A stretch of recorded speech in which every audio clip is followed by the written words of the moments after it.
Hey everyone, happy Saturday to you. I hope all is well. I hope you're kind of settling into the course and kind of navigating your way through it. I see the majority of you, and sorry, I'm going to be looking at my screen here, so I know it's kind of a weird angle, but that's what's happening. I know many of you have completed your DBs. I've responded to all that have been done. For those that haven't, you need to get those wrapped up by tomorrow. Remember, typically they're due on a Thursday. Responses are due by Saturdays, but with this first one, it's not that serious. Just get it in by tomorrow. Make sure you do your syllabus quiz for those that haven't. Yeah, those are important things, right? So right off the bat, I put an announcement up. I know two of you have reached out to me about the iStar bundle access to your textbook. It's out of my hands, man. I'm trying everything I can to work with IT, with just a bunch of different places, the bookstore, wherever I can get this thing connected. So I've sent you both, the two of you that emailed me about it. I've sent you both an email. Please check that. So giving you options as this first week, you need your textbook. Next week, you won't need it. The following week, you won't need it. So you will use your textbook in this course, but only this week, and I've offered you an alternative. So please don't worry, guys. Look, sometimes these things happen in class, whether in person or online, that are out of everybody's hands for whatever reason. I promise you, we'll be okay, right? We're gonna make this work. Please don't worry. Just all I ask from you is you communicate with me. So I have to assume nobody else has an issue because nobody else has reached out to me. So if you did get the iStar bundle and can't access your book, please communicate with me so I can offer you a solution for this week. So moving forward for that, guys, again, before we move forward, actually, I want to say, just know, like, I'm going to encourage you to consider this rather than getting in a panic or upset or frustrated. Consider how you would encourage a client to deal with a situation like this, and come from that perspective. Like, breathe. I'm telling you, it's gonna be okay. I will make sure it's okay for you. Okay, like, this isn't about passing tests, quizzes. Like, there's only 3 in this course, right? There's no midterms, there's none of that. This is about hands-on learning in this course, so practical material you can use from the jump. I've been doing this a long time, and I feel like I know what works here, and from my opinion, this is what works for this class, right? So that said, as I mentioned in my original video, my welcome video, and my syllabus video, I'm going to challenge you guys on what you think about recovery. And I noticed from your introductions, many of you are in a recovering lifestyle, and props to you. And have gone through a program, which most of us that come through the LCDC track, many of us come through a recovery program, AA, NA, right? Something's happened. We've changed our lives, and we are a passionate group. And I say we, I am we, right? And I'll just share that with you. I'm an open book. I got sober in a 12-step program 17 years ago, just under 17 years ago. But so when I'm challenging you on these things, I'm not coming from just a library. You feel what I'm saying? Like, I'm coming from lived experience. And what we want to start shifting our thinking from person in recovery to clinician, right? And so while our lived experience is certainly of great value, it's not what necessarily is going to make us be a successful clinician. Now, I know there's this great debate in this industry of, do you have to be in recovery to be an addictions counselor? Now, I'll tell you, when I first came out, my answer would have been a solid yes, of course. That's not true, right? And I'll stand by that after 15 years of being in this field. Doesn't mean my lived experience doesn't have great value. Now, we'll talk much more about how that plays out over and over throughout the semester. But, there's a difference in being in a clinical setting versus a self-help setting, right? And so while I may have gotten sober in AA, for example, I could have gone to NA, CA, AAA, MBA. You get the idea. I could have gone anywhere, right? I just found a home in AA. That doesn't make it right for my client. And I think we're programmed, pun intended, sometimes to view recovery a certain way. And I keep using these air quotes because I'm going to challenge you on the language we use. I know many of you used addict and alcoholic in your descriptions of yourselves and working with others. And that's part of that program, right? We're programmed, again, pun intended, to say that. I'm going to challenge you on this language the entire semester, right? Look, there are professionals that use this language at will. I'm not one of them, and I'll tell you why. I think it had its place, and I think it's very antiquated now. Like if I were to walk into a NA group or an AA group today, I'm Dan, I'm an addict. I'm Dan, I'm an alcoholic. I'm not in there to change what's worked for 100 years. I'm not in there to say you can't say that. But in a clinical office, in a clinical setting, I know better. I know that comes with a connotation, right? And I know in a 12-step program that also is a badge of honor in a sense. So I'm aware of all the dynamics. Like I said, I've lived these dynamics. And I understand that we had this life. We found a program that taught us how to live a certain way. And now we have this unimaginable life that we would have never had we not discovered it through this program. So I get it. Grateful alcoholic, grateful addict. I get it. I promise I get that. But think about this in a clinical setting. If I walk into your office and you say, you sounds like addict behavior, I'm not coming back, man, more likely than not. I'm telling you right now. And I'll use a page from AA's big book. And I'll just tell you, like, look at Bill W. in the original manuscript. He changed God to God as you understand him so he could be all inclusive. Because if we start labeling people and run them off, how are we helping? We're not, right? And so we'll talk much more about that. I don't want to get too far off into that this first video here. But I really do want to start challenging you on thinking like we're people with substance use disorders, right? Separate person from disorder. And not everybody's going to buy into the 12-step model, and that's okay.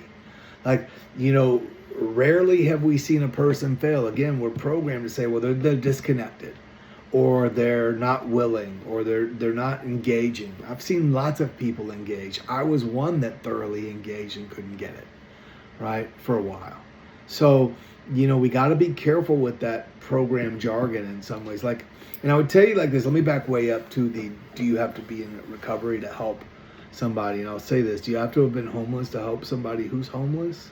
No, right? We make it about the feelings. And I'll talk much more about that along the way as we go. But I use the analogy of a brain. Let me slow down. I use the analogy of a brain surgeon. If I'm going to have, as a clinician, I want you to hear this from a clinical perspective. If I'm going to have a brain surgery, my brain surgeon does not have to have had brain surgery themselves to help me. They just need to be competent and educated and good at what they do, right? If I go to a brain surgery support group, yeah, you bet everybody in that group better have had brain surgery. Do you see that, what I'm getting at there? So as clinicians, we don't have to be in a recovering lifestyle to help somebody. Right? Just like I don't have to have been homeless to help somebody who's homeless. It's funny that in substance use disorder counseling, this is the only population I've worked with. And now these are my people, right? This is who I work with primarily. But when I work with people who don't have an SUD, their concern isn't, have you ever had depression? Have you ever had anxiety? It's this population, because again, we're programmed, and there is such great value into that one person helping another. That's across the board. That's not unique to 12-step work. That's anything. If I'm a struggling parent and I talk to another struggling parent, there's value in that. There's great value in that. And I will always recommend that for people. So I need you to hear that. Our job is not to choose for our clients. Our job is to walk with them through their choices. I'm going to say that throughout this semester. Our job as clinicians is to educate our clients and to walk with them through their choices, not to choose for them. I may love AA, I may hate NA, I may hate AA, I may love AA, I may love Celebrate. It doesn't matter what I like. It's not about me. It's not about what worked for me. It's not about what worked for my mama, what worked for my brother. It's not about any of that when in a clinical setting. Now, if I go into a meeting room, yeah, it's about all of those things, right? Hey, this is what worked for me, right? That's what built that program, and it's a wonderful program. I mean, in essence, I'm jumping ahead. I'm going to touch on that here in a second.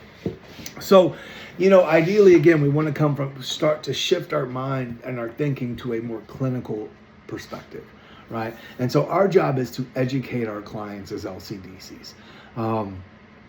Meaning, like, the reason I have this course designed the way it is to send you to a SMART recovery meeting, a choice of a Celebrate or a Refuge or a Dharma recovery meeting. And if you don't know what those are, don't worry, you will. One of these 12-step groups is because I want you to experience their meetings, their philosophies, their ideals, their structure, their organization, right? I don't have to like the program to need to know about it to refer a client to it. Because again, it's not about me. Like, I'm going to be honest. I would identify myself as a Christian man. I don't go to church, and that's really none of anybody's business. I'm just giving you a perspective here that CR, Celebrate Recovery, which is a Christian 12-step program, is really not my cup of tea, right? And there's many reasons why, and I'll talk about that maybe as we get a little closer to that meeting. That's the last one. But I will still 100% refer a client there. Why wouldn't I? It's not about me.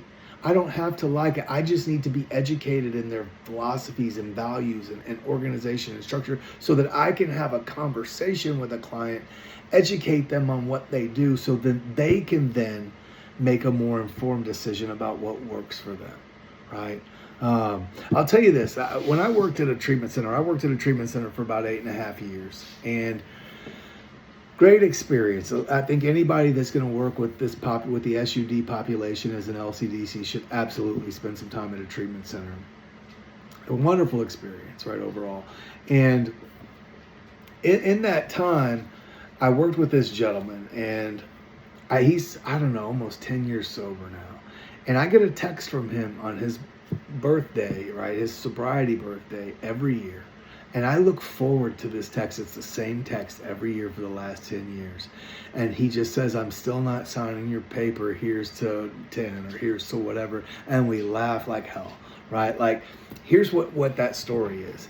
As early in my career, straight out of AA, and I don't know, it was you go to these meetings, you do these things. And I put on his discharge plan, you're going to go to a meeting every day. That may work for some people. He said, I'm not going to sign that. So, of course, I'm like, I need this sign. Yes, what are you willing to do? Basic motivational interviewing. That's coming in a couple of weeks. We'll talk about that soon. That's legit counseling. A basis for your counseling is motivational interviewing as an LCDC. And it's real quickly, we just roll with the resistance. We don't, we let the truth do the challenging. Anyway, I'll get into students love MI. It's been my experience. Every semester I've taught this course. That's one of their favorite parts is the MI. So, just what are you willing to do? He said, I'll go to 3. I'll commit to 3, rewrite that paper. So I rewrote the treatment plan or the discharge plan. He signed it. Here we are 10 plus years later. I get a text every year that I look forward to. So, our job is to be open-minded to things. You want to split a room full of clinicians, talk about things like medication management, Suboxone, methadone, marijuana use, like THC use, right? Like, so we have to become open-minded as clinicians. That's our job, right? That's what we do.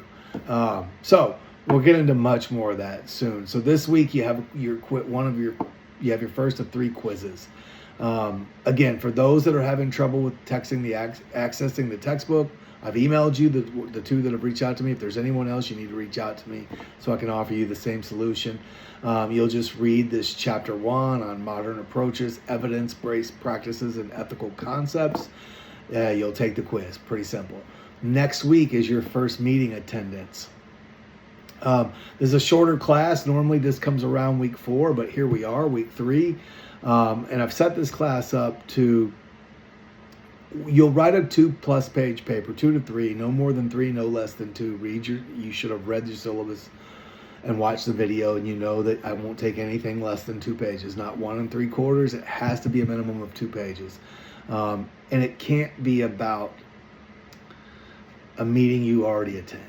It has to be a new meeting, and I'll get there in a second. But it's you write this paper, and the idea is that you write it for me, and then the next week your DB. There's nothing else to read, nothing new. You just do a summary of the paper you've already written in the DB format. Super easy. It looks like a lot on paper. It's super easy. You write the paper, You just summarize the paper in a DB format, nothing new. You don't copy and paste the paper. You just summarize it, and that way you share it with your peers, and then everybody responds. That's how that works. So, because I will read the papers line by line. They need to be follow your instructions, guys, because I get this every semester. Someone turns them in a PDF, and I can't comment, and I'll send it back to you, and on and on. So let's not do all that. Just follow the instructions. If you have any questions, please reach out to me. I'm super available. As I stated in my other videos, I'm super happy to do a Zoom with you anytime, multiple times. Like, I love to talk about this field of work, this field of study. I've been doing this a long time. I'm licensed in 7 states. Like, I teach at 3 colleges. I love this work. From what I read from your introductions, it sounds like many of you love this work and this study, right? And this passion, this same passion for what we do, right? So again, I'm going to encourage you all to be open-minded. So let me talk a little bit about next week's paper, AA. It says AA or NA paper. You have a choice of, and you can find links to all these groups in your LCDC resources tab in D2L, or you can just Google them, either way. But you have a choice of AA, NA, Al-Anon or Nar-Anon, CA, or ACA, Adult Children of Alcoholics and Dysfunctional Families, solid group. If you're not a member of this group, you need to be sure to go to an open meeting. And it'll tell you whether it's open or closed. And open just means anyone can show up. Closed means it's meant for the people that are actual members. Here's what I'm going to ask you to do, because look here, I could write a paper with my eyes closed without ever attending another meeting in my life on any of these programs, right? I've been to so many over the years. It's not about that. It's about having a new experience. And I'm going to lean on those of you that are in a recovering lifestyle. If you go to AA, for example, I'm going to expect you to go to NA or ACA or Al-Anon or just any other program but the program you're a member of. So if you're a member of AA, for example, I don't want you to just go to a different group. I want you to go to a different program, because you're going to be having... Well, before I say this, everything we do in this course is designed to help you be a better LCDC and build your foundation. And what I mean literally everything. From due dates in here, because look, when you get out and work, there's due dates on treatment plans. There's due dates on psychosocial assessments. There's due dates on individual sessions. Like, it's tightening up, right? Being responsible and accountable as students. So in this class, you're asked to be a student, you're asked to be a professional, and you're asked to be a client in some way, right? So you wear all these hats. It's a unique experience here, right? But that said, so you're going to be asking your clients that have a new experience many times. You're going to have people that have been through the run of the mill, so to speak, right? That have been through the programs. I don't know if I want to go back. I'm looking for something different. And you have to encourage them and be able to walk with them through that process. So I'm asking you to do the same thing. Have a new experience. I don't want you to write, and this is highlighted in your syllabus, but I get this every semester. Every semester I get this anyway. And there's a page of nothing but program history. I don't want that. I know the program's histories. If you want to put a line in there, 2 lines, fine, no worries. But if you're using that as filler, you're going to lose a ton of points, and it's unnecessary. I want you to write about your experience. How'd you feel looking for a new meeting? What were your bias looking at the new meeting? Because look, be honest, we have biases. We're human.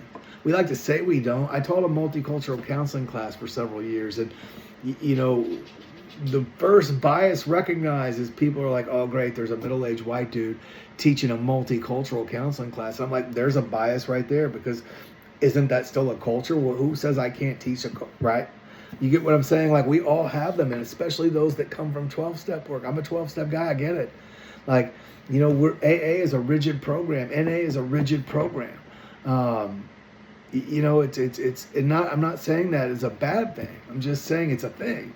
And so, it's a really, this is again, I'm going to reiterate over and over. My hope is this opens your mind up to many new things. perspectives. That doesn't mean what you know or what you've experienced isn't valued or good or being kept in some way. I just need you to be open, because we always have to open our minds and grow as this field changes. And in the last 15 years, I've seen it change a ton, right? And I've had to learn to grow and open my mind as well, right? And we'll get into much more of that. So AA, in a nutshell, 12-step philosophy says this. They believe in the medical model. The disease concept says you have this disease, right? That when you ingest this substance, whether alcohol, drugs, it hijacks your brain, classifying it as a brain disorder. There's much research to support that, but there's much research to support other ideals too, right? And so they believe that you admit this powerlessness over this disorder or this disease. You come in, you work this phenomenal 12-step model, and in my opinion, it's wonderful. Side note here, I use this model, this integrative model, with every client I work with, SUD or not. I frame it much differently, but the core principles I use just the same. So that said, we'll talk much more about that as well, is you come in, you work this step work, you find this higher power, whether it be God, whether it be, whatever you find, the universe, whatever it is for you. And then you eventually just work with others, right? That's how this program works. Give it away to keep it, kind of thing. Solid, right? It's solid, but it's not for everybody. And that's okay. There's other ideals, but this is the 12-step philosophy in a nutshell. But here's how I frame it: is this. Take away all the other stuff. It says be a good human. Control what's in your practice to control. Practice acceptance on the things you can't control. Live in the moment, live in gratitude. That is a solid philosophy of living, right? Anyways, I love, as you can see, I love this field. I love this. So you'll do this quiz this week. Next week, you'll write your paper. You'll go to an outside meeting and you'll write your paper. And I don't care if it's online or in person. I would certainly encourage you, if you can go in person, to absolutely do so. But also go in with an open mind. Go in with nothing but respect. Please don't take notes in the program, in the meetings. Don't do that unless you're online. I don't think it matters too much then. But if you go in person, don't take notes. Just be respectful of their program. You don't have to talk. You're welcome to talk. That's a decision made by you in the moment. But just you're going to write about your experience, as I stated. That's it. I'll do another video next week, kind of just updating reminding you about the paper. I just want to get in your head a little bit in case anybody wants to work ahead. And then the following week, you'll do a DB on MI. You'll do a quiz and a DB on motivational interviewing. You'll spend 2 weeks on that because it's important. Then you'll go to a SMART recovery meeting. So without getting too far ahead, this video is getting kind of long, so I'm gonna cut it off here. Normally I would do these on Sunday, but with the Super Bowl tomorrow, and I just had some time today, I wanted to go ahead and jump out. And I also really wanted to let you guys know that if you can't access your book, please don't panic. It's okay. We're gonna get through it. You don't, outside of this week, you're good for 2 weeks without it. Guys, as always throughout this course, if I can be of any assistance, any help, anything at all, I mean it, please reach out to me via email. We'll schedule a Zoom, we'll schedule a phone call, maybe we'll just email. That's up to you.